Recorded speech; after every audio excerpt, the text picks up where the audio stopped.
Friends, we gather together this afternoon to celebrate the life and to honor the memory of Idarose Luntz. Idarose's family very much appreciates your presence here with them. Your presence gives them a great deal of comfort and support.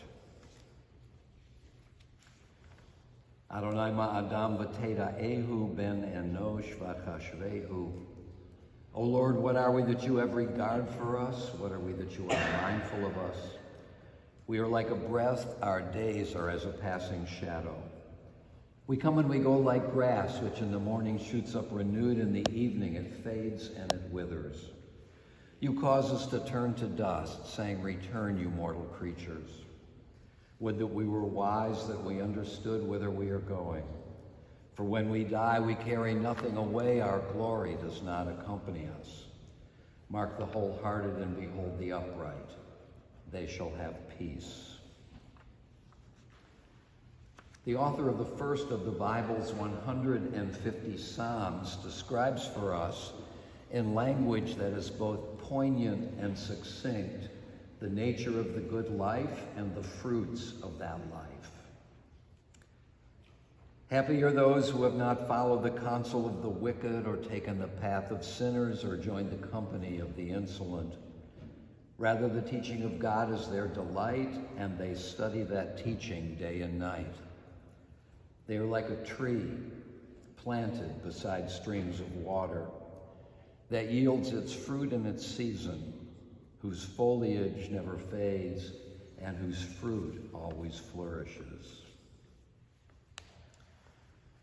The 23rd Psalm is famous for good reasons. I will not go into many of them, but the one element of the 23rd Psalm that always has impressed me at a time like this is, in fact, its very middle line. Yea, though I walk through the valley of the shadow of death, I will fear no evil, for thou art with me. Suggesting that even in our times of grief, in our times of loneliness, we know that God is with us, that there is a force in the universe that is putting its hands and arms around us. And it strikes me that by analogy, we learn that there is nothing more comforting to mourners than to have friends, to have people put their arms around us at times of difficulty. At difficult times in our lives, there are rarely adequate words to describe the situation, but when one person reaches out to another, this is the response that we have, and it is enough. The Lord is my shepherd, I shall not want. He maketh me to lie down in green pastures. He leadeth me beside the still waters. He restoreth my soul. He guideth me in straight paths for his name's sake. Yea, though I walk through the valley of the shadow of death, I will fear no evil, for thou art with me. Thy rod and thy staff, they comfort me.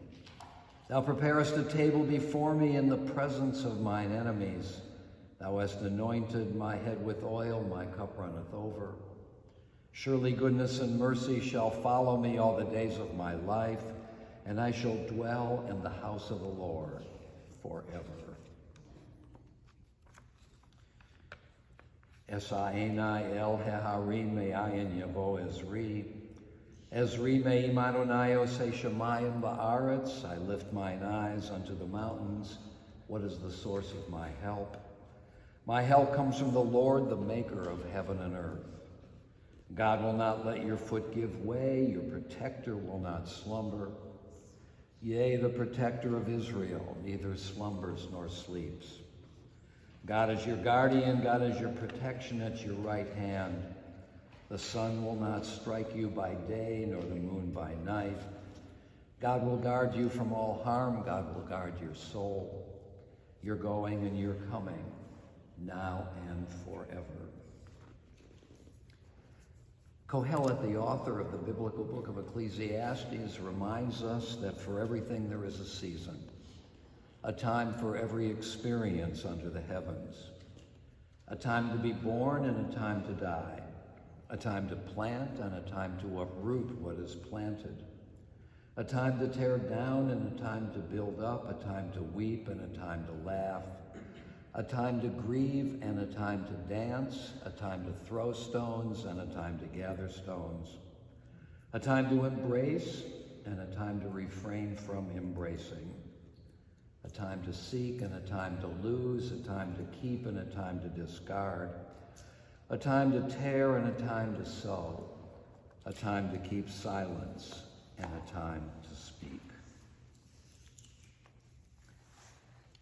Idarose Luntz died this past Tuesday, less than 2 months shy of her 87th birthday.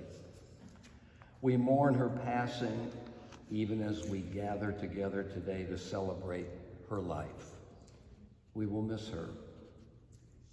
Idarose was born and raised in Cleveland. Now, at this point in a common eulogy chronology, I note that an individual graduates from high school, attends college, enters the workforce, gets married, and begins to raise children. And indeed, the chronology of Idarose's life includes all of these components. The difference is that she was able to compress this chronology and accomplish several of these activities, not simply consecutively, one after the other, but simultaneously, several of them at the same time. And so Idarose got married at the age of 17 to a handsome young man, Ted Luntz, and did so even before she graduated from high school. And then she began to take college courses while cultivating her marriage and bearing and then raising her children. And this capacity to juggle many things at the same time became one of Idarose's lifelong skills. And while doing so many things during these busy years, Idarose continued taking college courses in speech pathology, art history, and education, and finally receiving her bachelor's degree some 20 years after she had graduated from high school. And several years after that, Idarose earned her master's degree.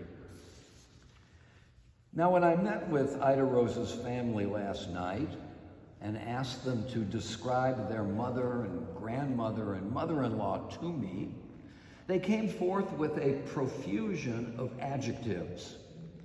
Adjectives that display in concise and concrete terms the breadth of the interests, the skills, and the achievements of this wonderful woman.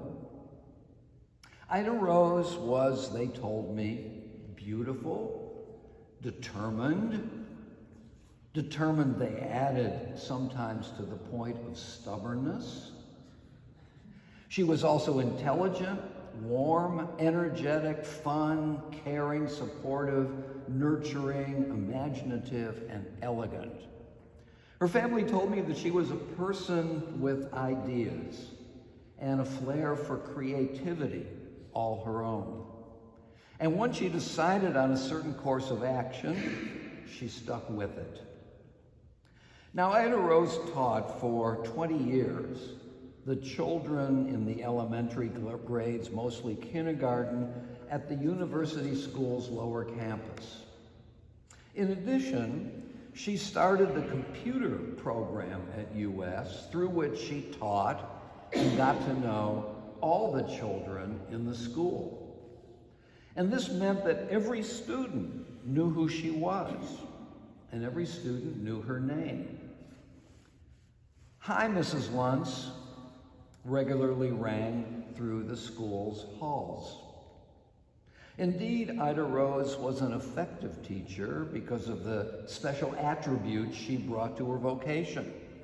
She was passionate about what she taught, and she had the ability to display her enormous curiosity and enthusiasm, and then to pass it along to her students. Idarose, her family told me, never talked down to the students, but always showed respect for the individuality and dignity of each person. And all along, Idarose was deepening her relationship with the love of her life, Ted, and raising her 4 children. Now, Idarose and Ted began their 59 years of life together, as most newly married couples do on their honeymoon. But we can be reasonably certain that no other couple ever had a honeymoon like theirs. In a word, it consisted of a tour of several scrapyards in several states, so that Ted could show his young bride the ins and outs of his trade. And evidently, Idarose was more than willing to go along. And when I asked Idarose's family to describe their parents' marriage, they told me that theirs was a real love affair from beginning to end.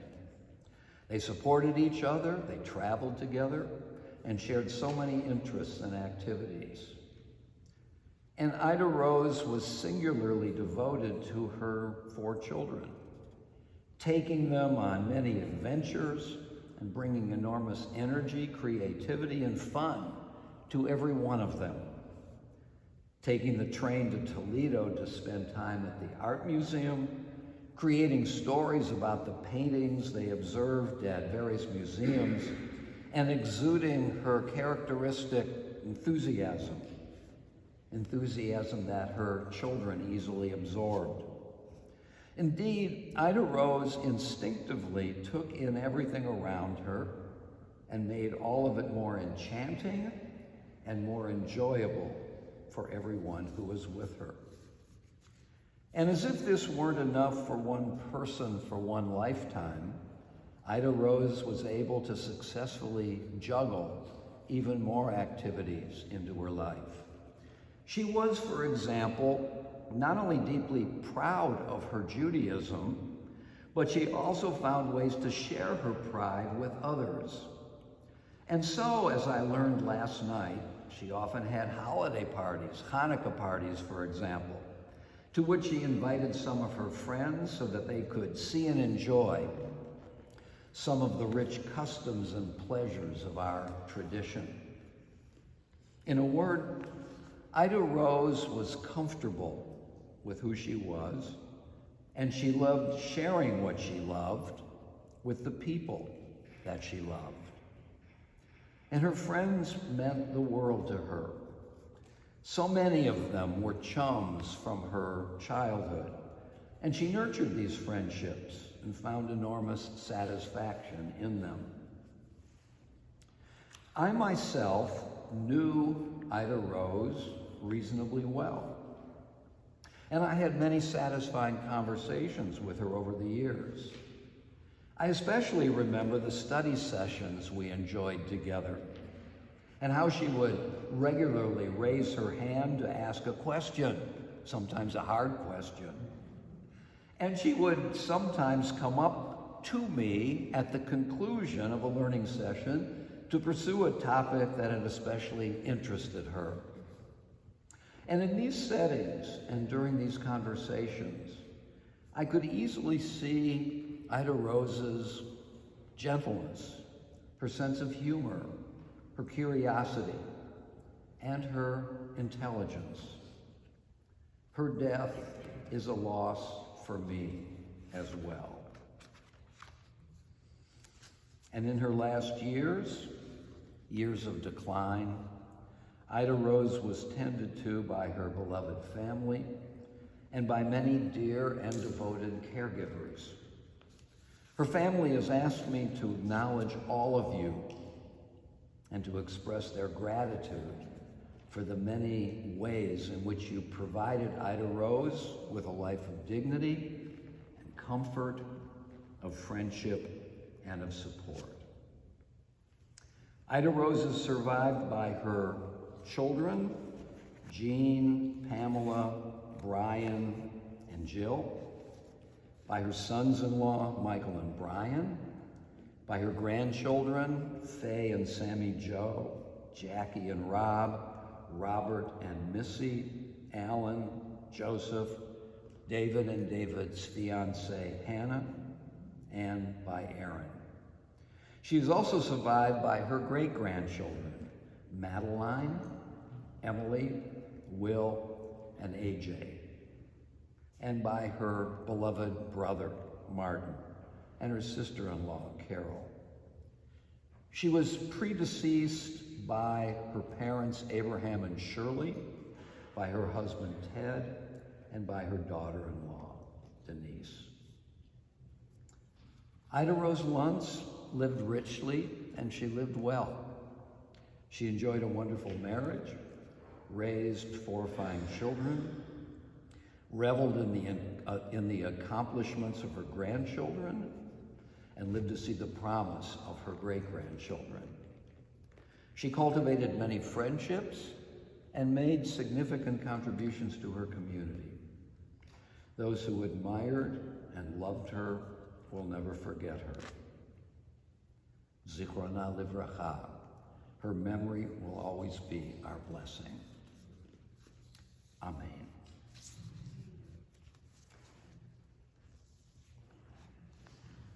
I now want to call upon 2 of her grandchildren who will discuss the life, the qualities, and the accomplishments of their grandmother.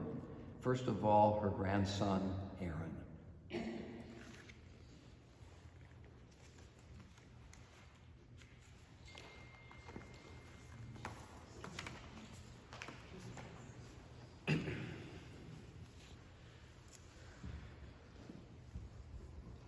My name's Aaron Rzepka. Idarose Luntz was my grandmother. If she was going to give us awards, I probably would have gotten the award for the most obnoxious grandchild of the group. Not to take away from anybody else, but I think I probably cleared that one by a little bit. I do want to thank everybody that came today, especially people who traveled from long ways away. It means a lot to all of us. She really had a wonderful life. Idarose really led an amazing life that was just full of family values and culture and sports and building a community. She was a leader and an educator. She taught so many children at university school, and it meant so much to her. I was fortunate enough to interview her for my master's in, I guess about 7 years ago, for a paper for Managing Diversity, and she really talked about how much her religion and how much it meant to her to teach at that school, and how she built her career and really, made a life there. She would explore museums and appreciate art all over the world. She instilled that passion within her children and within her grandchildren, and I know that she would have instilled it with all of her great-grandchildren as well. Luckily, we'll be able to pass that down ourselves. Every time we would visit her, she would always take us to a museum or plan some magical event and try to show us something exceptional. I can remember when she took me to the opera. I was probably 10 or 11 years old. She told me that we were going to see the Barber of Seville. I was very excited. I couldn't wait. I actually was very familiar with the Barber of Seville. It was one of my favorite Bugs Bunny and Elmer Fudd cartoons.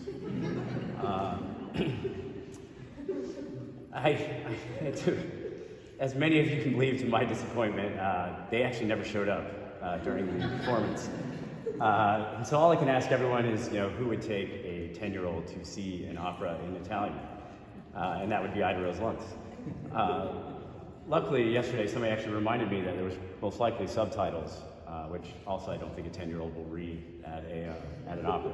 But it's one of those things. But I actually do listen to that opera on my playlist today because of the experience I had with her.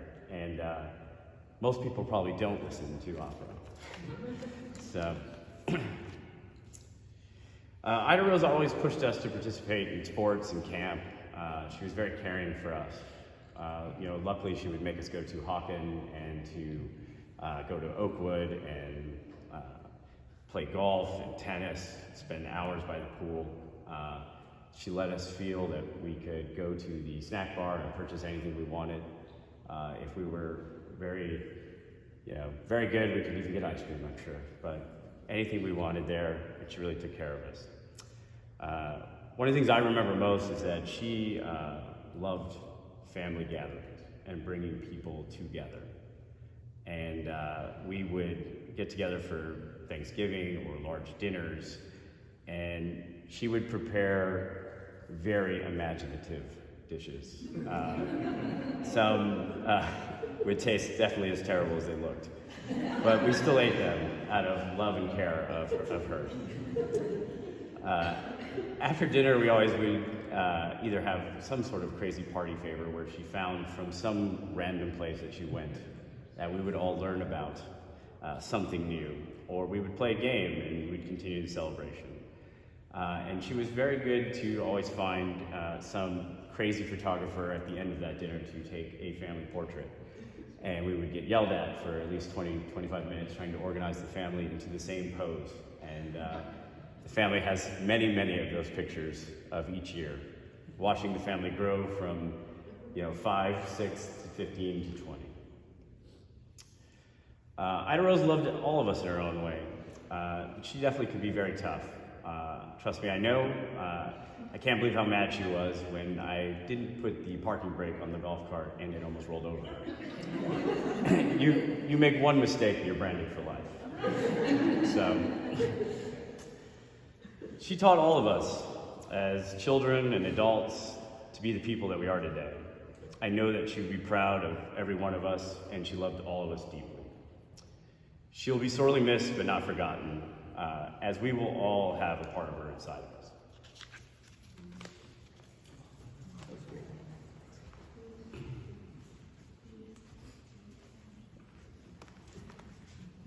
Now, Idarose's grandson, Rabbi Robert.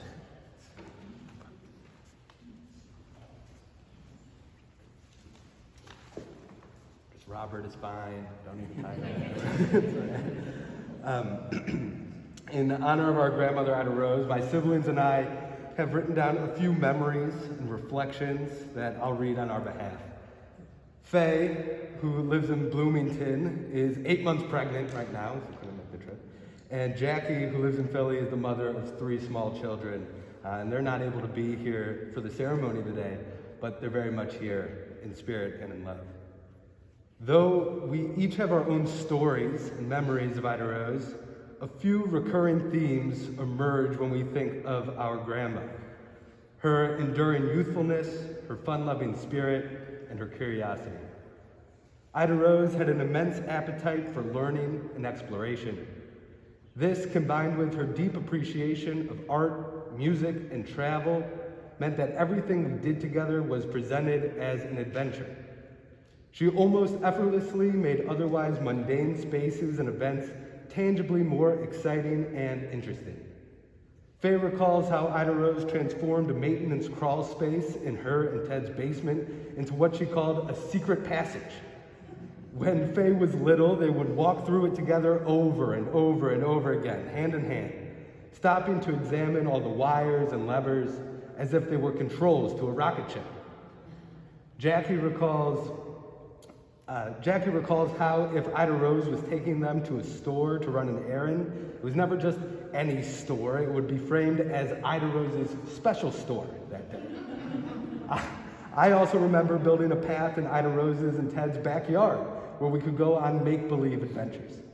These subtly small moves created a sense of awe and made us each feel like we were always in on something special, our own inside jokes.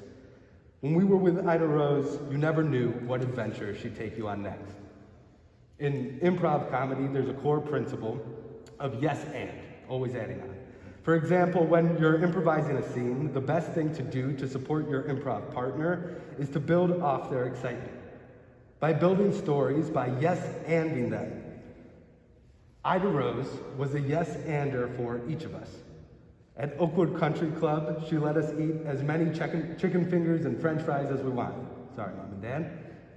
When we traveled together to Israel on a temple trip, Faye wanted to eat Chinese food, in Tel Aviv of all places. And Idarose was immediately game. She found a Hunan restaurant and took her out right away. As we each branched out and explored our own interests, she was a cheerleader for bigger life decisions. Yes, study art history. Yes, study education. Yes, be a rabbi. It is certainly no coincidence that the three of us have all become teachers: a college professor, an elementary school teacher, and a rabbi at a university. Idarose embraced being an inquisitive and caring teacher, both in her professional life and in her family life.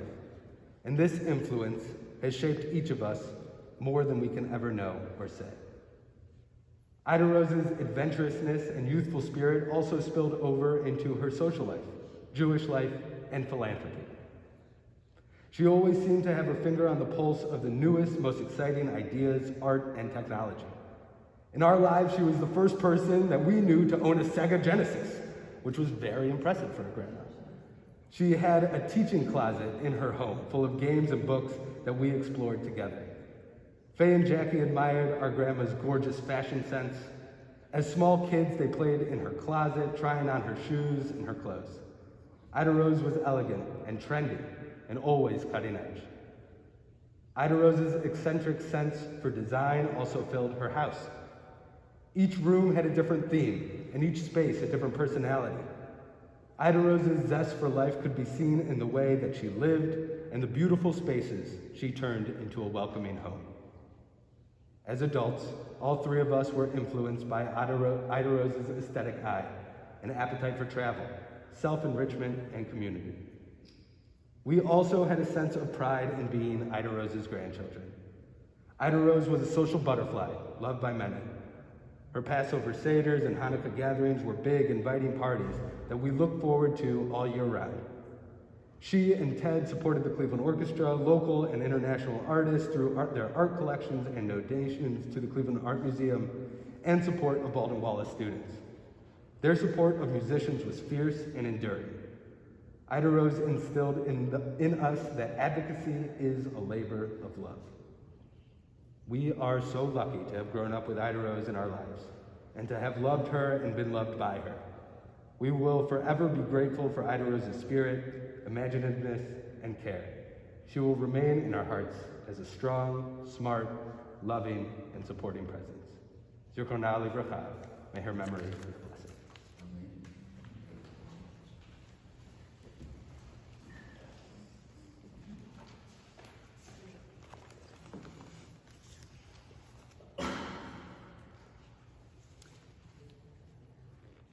How wonderful it is to have two articulate grandchildren eulogize their grandmother. Very, very powerful and very moving. O God of life, amid the ceaseless tides of change which sweep away the generations, your love remains to comfort us and to give us hope. Around us are life and death, decay and renewal, the flowing rhythm that all things obey. Our life is a song as a dance to a song that we cannot hear. Its melody courses through us for a little while, then it seems to cease. Whence the melody, and whither does it go? In darkness as in light, we turn to you, the source of life, and the answer to all of life's mysteries. As you are able, I invite you now to rise for the El Mole Rachamim.